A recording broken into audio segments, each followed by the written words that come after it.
SEBI தலைவர் மாதவி பூரி புஜ் மேல ஹிண்டன்பர்கின் குற்றச்சாட்டு என்ன அப்படின்னு நம்ம பார்க்கலாம்.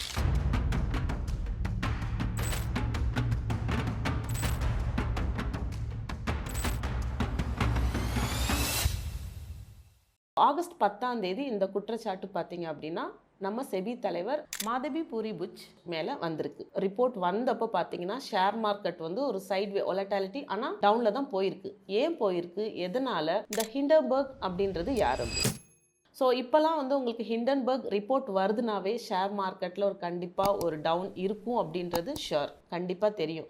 ஏன் அப்படின்னா ஹிண்டன்பர்க் அப்படின்றது அது ஒரு ஷார்ட் செல்லர் கம்பெனி, அது ஒரு யூஎஸ் பேஸ்ட் ஃபிம். அந்த கம்பெனிஸ் என்ன பண்ணுவாங்க அப்படின்னா ஷேர் மார்க்கெட்டில் இன்வெஸ்ட் பண்ணுற ஹை ப்ரொஃபைல் கம்பெனிஸ் இருக்காங்க இல்லையா, அந்த கம்பெனிஸோட ஷேர்ஸ் வந்து சப்போஸ் உங்களுக்கு வந்து திடீர்னு அதோட வளர்ச்சி அசூர வளர்ச்சியாக இருக்கும்போது அவங்க அந்த கம்பெனிஸை வந்து அனலைஸ் பண்ணுவாங்க. ஸோ அனலைஸ் பண்ணிட்டு ஏன் இதோட ஷேர்ஸ் வந்து இவ்வளோ வேகமாக வளர்ந்து அதோட பேக்அண்ட் என்ன, ஸோ அது ப்ராப்பராக லீகலாக போயிட்டுருக்கு அப்படின்றது நிறைய அனலைசிஸ் ப்ராசஸ் எல்லாமே இந்த ஹிண்டன்பர்க் கம்பெனி வந்து பண்ணுவாங்க. ஸோ அப்போ என்ன பண்ணுவாங்க அப்படின்னா இந்த கம்பெனி மேலே இந்த குற்றச்சாட்டு அவங்க அது பார்த்துட்டாங்க, ஓகே இது கண்டிப்பாக இதில் ஊழல் நடந்திருக்கு அப்படின்னு தெரிஞ்சதுனாவே அவங்க முத நாள் என்ன பண்ணுவாங்க அப்படின்னா ஷார்ட் செல்லிங் போட்டு வச்சிருவாங்க. அந்த ஷார்ட் செல்லிங் போட்டு வச்சுட்டு என்ன பண்ணாங்க, அந்த ரிப்போர்ட் தே வில் ரிலீஸ். அப்போ ரிலீஸ் ஆகும்போது என்ன ஆகும் அப்படின்னா மார்க்கெட் வந்து டவுனில் போகும்.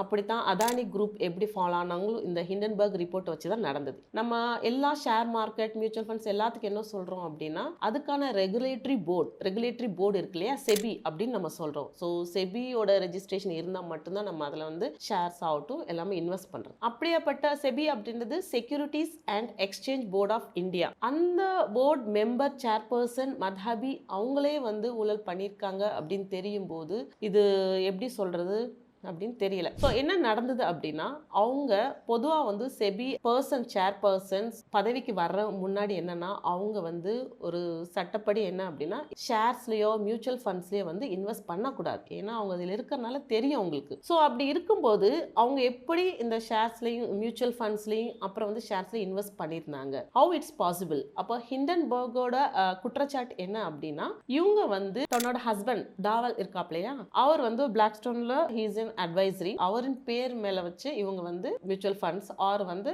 ஷேர்ஸ்ல இன்வெஸ்ட் பண்ணியிருக்காங்க. அது வந்து யூஸ்வலா என்னன்னா அவங்களும் பண்ணக்கூடாது, அவங்களோட ஹஸ்பண்ட் அந்த மாதிரி அவங்களுமே பண்ணக்கூடாது, இது ரூல்ஸ். ஹிண்டன்பர்க் என்ன சொல்லியிருக்காங்க அப்படின்னா இவங்க வந்து இன்வெஸ்ட் பண்ணியிருக்கிறது ஆஃப்ஷோர் ஃபண்ட்ஸ். ஸோ ஆஃப்ஷோர் ஃபண்ட்ஸ்னா அதானி குரூப்ஸ் வெளிநாடுகளில் இன்வெஸ்ட் பண்ணியிருக்காங்க, அந்த மாதிரி கம்பெனிஸ்ல இவங்களுமே இன்வெஸ்ட் பண்ணியிருக்காங்க. அண்ட் என்ன மாதிரி கம்பெனினா அதான் ஃபர்ஸ்ட் ஆஃப் ஆல் இன்வெஸ்ட் பண்ணுறதே ஒரு தப்பு, அது அதானி குரூப் ஆஃப் கம்பெனிஸ்ல ஆல்ரெடி விச் இஸ் இன் அலிகேஷன்ஸ்ல போய்கிட்டு இருக்கு. ஸோ எப்படி செபியுமே வந்து இந்த மாதிரி அவங்க ஒரு பர்சன் ஹையர் அஃபிஷியல் கொண்டு வரதுக்கு எந்த ஒரு டெஸ்ட் எதுவுமே இல்லாமல் எப்படி அவங்க விட்டாங்க அப்படின்றதும் அந்த கேள்விக்குறி. ஸோ இப்போ மார்க்கெட்டுக்கு வருவோம். இதனால மார்க்கெட் என்ன ஆயிருக்கு அப்படின்னா நம்ம பார்த்துட்டே இருக்கோம், ஸ்டெப் பை ஸ்டெப் டவுன்ஃபால் போய்கிட்டே இருக்கு.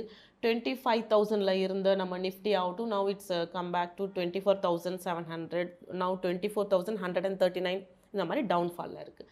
பேங்க் நிஃப்டியுமே நியர் 49,000 கிட்ட போயிட்டு இருக்கு. இந்த குற்றச்சாட்டு இப்போ வந்து போய்கிட்டு இருக்கு இல்லையா, இது 100% confirm market will go down. இங்கிட்ட இருந்து இப்போ என்னாச்சு அப்படின்னா எஃப்ஐஏ ஃபாரின் இன்வெஸ்டர்ஸ் இருக்காங்க இல்லையா, அவங்க வந்து ஃபண்ட்ஸ் எல்லாமே எடுத்துகிட்டு போகிறாங்க. எப்போவுமே அதுதானே ஒன்று நடக்கும், எனி அவங்களோட ஃபண்ட்ஸை லாஸ் ஆகக்கூடாது அப்படின்னால ஃபாரின் இன்வெஸ்டர்ஸ் அவங்களோட ஃபண்ட்ஸை வந்து வித்ட்ரா பண்ணிவிட்டு கிளம்பிட்டாங்க. அப்போ இங்கே இருக்கிற கம்பெனிஸ் இருக்கு இல்லையா, இது மியூச்சுவல் ஃபண்ட்ஸ் உள்ள அந்த ஷேர்ஸ் எல்லாமே, ஏன்னா மார்க்கெட்ஸ் டவுன் வரும்போது பையர்ஸ் இருப்பாங்க, செல்லர்ஸும் இருப்பாங்க, பையர்ஸும் இருப்பாங்க. ஏன்னா மார்க்கெட் எப்போல்லாம் டவுன் விழுவுதோ அங்கேருந்து ஒரு பையும் போடுவாங்க ஆர்டர்ஸ், மேலேருந்து செல் ஆர்டர்ஸும் விழுவும். பட் எது அதிகமாக இருக்கும் பார்த்தீங்கன்னா செல்லர்ஸ். ஏன்னா இந்த ரிப்போர்ட் வந்ததுக்கப்புறம் மார்க்கெட் வந்து டவுனில் தான் போகும். பட் இதை கொஞ்சம் கொஞ்சமாக மேலே புஷ் பண்ணுறது பார்த்தீங்கன்னா பையர்ஸ் தான். செல் விழுக ஒரு பையர்ஸும் ஈக்குவலைஸ் ஆகிட்டே இருக்காங்க. மியூச்சுவல் ஃபண்ட் கம்பெனிஸும் இந்த செல் வரனால இன்வெஸ்ட் பண்ணிக்கிட்டு இருக்காங்க. But large amount of money has been withdrawn from the portfolio investors வந்து இந்தியன் ஷேர்ஸ்லேருந்து வித்ட்ரா பண்ணியிருக்காங்க. இந்த கேசஸ் இனி போயிட்டு தான் இருக்கும். Market will be in maybe down trend தான் போகும்.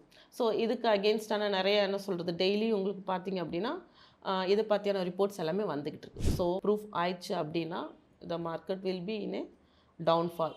ஸோ பார்த்துக்கிறங்க, ஒரு செல் போகும்போது எங்கேயாவது நீங்கள் இன்ட்ராடே பண்ணுறீங்க அப்படின்னா பி காஷியஸ் அண்ட் பார்த்து, மோஸ்ட்லி வந்து செல்லர்ஸ் தான் அதிகமாக இருக்காங்க. ஸோ நீங்கள் பார்த்து ட்ரேட் பண்ணுங்கள். அதே மாதிரி ஒரு செல் விழும்போதும் எப்போல்லாம் லீஸ்ட் வருதோ மியூச்சுவல் ஃபண்ட்ஸ் எதையா பார்த்து நல்ல ஃபண்ட் சூஸ் நீங்கள் வந்து இன்வெஸ்ட் பண்ணிக்கிறங்க. ஸோ இதை பற்றி தான் நான் வந்து சொல்லியிருக்கேன். இன்னும் ஏதாவது டீட்டெயில்ஸ் இதை பற்றி வேணும் அப்படின்னா நெக்ஸ்ட் வீடியோவில் நான் போடுறேன். தேங்க்யூ.